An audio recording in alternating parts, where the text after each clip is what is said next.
Aujourd'hui, on rencontre Mathieu Grenier, un artiste conceptuel qui investigue les dispositifs de diffusion de l'art. Ses œuvres, qui semblent vides au premier regard, se révèlent des catalyseurs de l'expérience esthétique.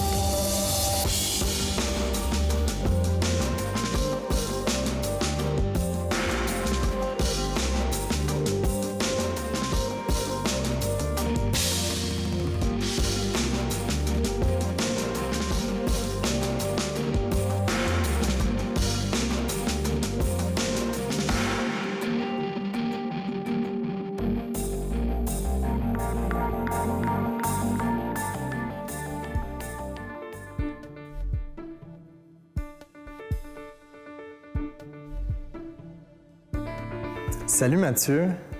Est-ce que tu peux nous parler d'où tu viens, d'où ça vient, cette pratique?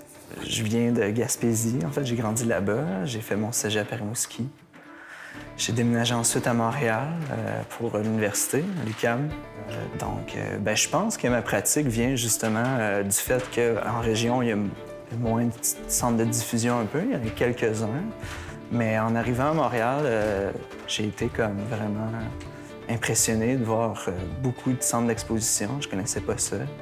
Ce qui m'émerveillait vraiment beaucoup à Montréal, c'était d'aller voir régulièrement des expositions, mais aussi de voir comment les œuvres sont présentées, tout l'appareillage qui vient avec ça, dans le fond, puis aussi l'effet, l'expérience que ça a sur les objets et sur le spectateur aussi. Il y a comme un effet magnifiant qui est là, qui est très présent puis qui prend beaucoup d'espace dans l'expérience. Donc, je pense que ma pratique est comme partie de ça. Vient de là, ouais.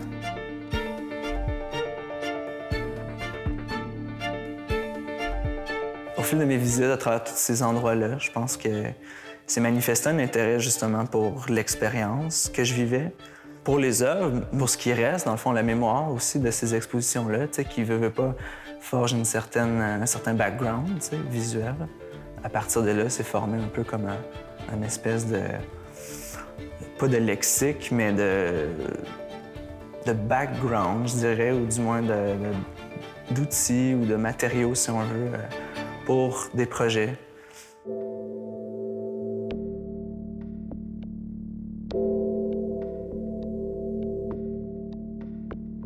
J'aimerais qu'on parle de la série Les vases communicants. Il y a quelque chose de peut-être un peu ironique là-dedans, mais oui. Parle-moi-en. En fait, tu vois, c'est un projet, c'est une série qui est en cours de réalisation.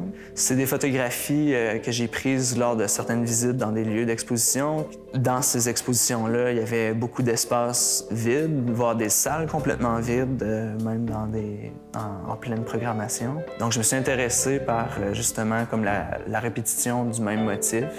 Le motif du lieu d'exposition d'art contemporain en tant que tel. Ouais, c'est ça, mais quand même, c'est typé d'une architecture qui sont très différentes d'un lieu à l'autre. OK. Au fil de l'accumulation de ces photographies-là, je me suis penché sur justement la collection. La collection d'images, d'objets aussi, mais moi, je le voyais vraiment comme d'objets, de print, c'est vraiment pas sous forme mentale ou numérique, comme beaucoup de photographes aujourd'hui, mais vraiment comme d'objets. Puis je me suis intéressé à la collection muséale aussi, aux façons de collectionner, archiver ces objets-là. Donc c'est un projet qui est encore en cours, qui est inédit, mais voilà, qui est encore en train de prendre forme. Donc je ne sais pas exactement encore comment ça va terminer. Ces espaces-là sont tellement devenus un peu comme design, sont devenus très attrayants, justement, surtout avec les nouvelles institutions qui ont été construites dernièrement. De plus en plus, l'espace même est devenu très esthétique.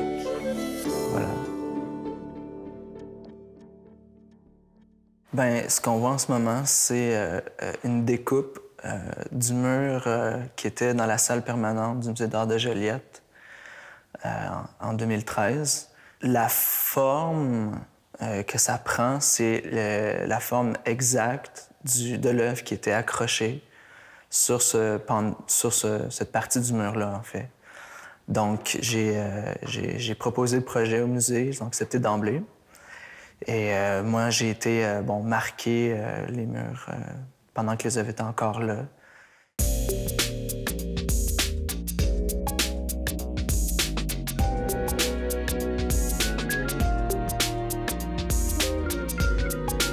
L'expo était démontée, puis j'ai pu commencer le travail de plus rough, un peu d'extraction.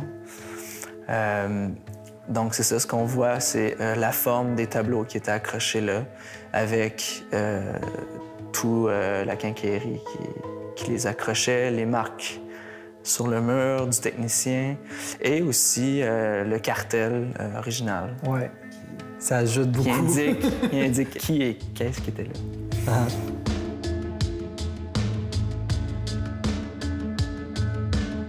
Je pense que pour ce travail-là, c'est vraiment le point que je voulais toucher. Le fait de ne rien voir et de faire appel à la mémoire par le cartel, ça vient vraiment, je pense, dynamiser les œuvres.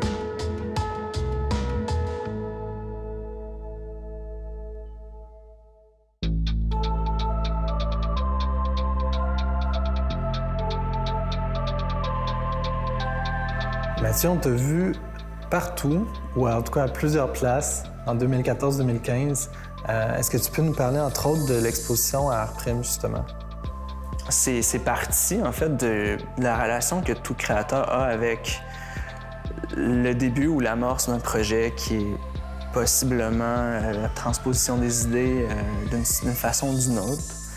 Ça peut passer par un sketch, une prise de notes, une recherche qui, souvent se matérialise ou se concrétise à la base par l'écrit. La feuille de papier devient comme un espace de premier jet. Comme beaucoup d'artistes, je pense que le choix du papier pour leurs œuvres est très important. Le papier est comme tellement aussi chargé en forme, en texture, en valeur esthétique, si on veut.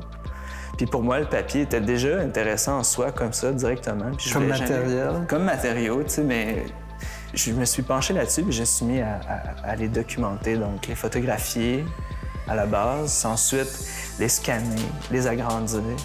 Donc, ce que je présente chez Artprime, ce que je présentais chez Artprime, c'était des agrandissements de feuilles de papier de différents types, de différentes provenances. Surtout du Japon, parce qu'au Japon, il y a toute une culture du papier là-bas. Puis cette espèce de face-à-face, là aussi, de l'artiste avec un canevas blanc, une page blanche, mais aussi du spectateur. Il y a quelque chose qui s'opérait là qui était très intéressant.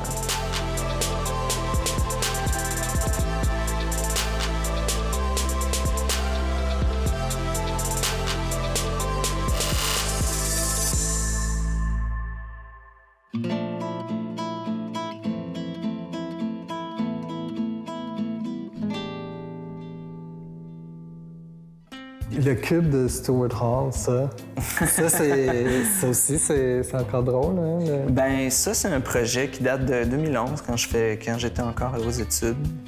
Je pense que de là est né un peu comme l'intérêt d'utiliser l'espace d'exposition comme matériau, pour créer un effet, mais aussi conceptuel que physique. Donc, j'ai décidé de reconstruire une galerie à petite échelle, un white cube, dans le fond. Ouais. Et de juste le tilter, le pivoter, en fait, le tronquer, en fait, puis de le revisiter de cette façon-là. Il y a un impact physique vraiment fort. Ce qui percute d'emblée, c'est surtout les oreilles, en fait, parce que... Le centre d'équilibre. Le centre d'équilibre se situe dans les oreilles, donc clairement, le son ne circule pas de la même façon dans une pièce en angle comme ça, donc d'emblée, ça percute.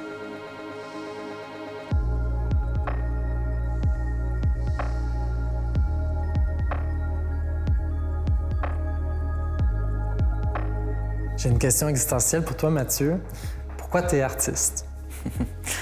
Je suis artiste parce que c'est une façon de faire vivre des expériences aux autres d'une façon moins directe, contrairement, par exemple, au spectacle, à la musique, dans le fond, qui se produit live. Pour moi, l'art visuel, ça se manifeste avec de la part de l'artiste avec une certaine distance une fois que c'est présenté. Mais c'est aussi, je pense, en tant que spectateur, quelque chose que tu peux comme revisiter et revoir sous un différent angle à chaque fois. Après 1, 2, 3, 4 visites, s'apprécie de façon différente, donc évolue chez le spectateur.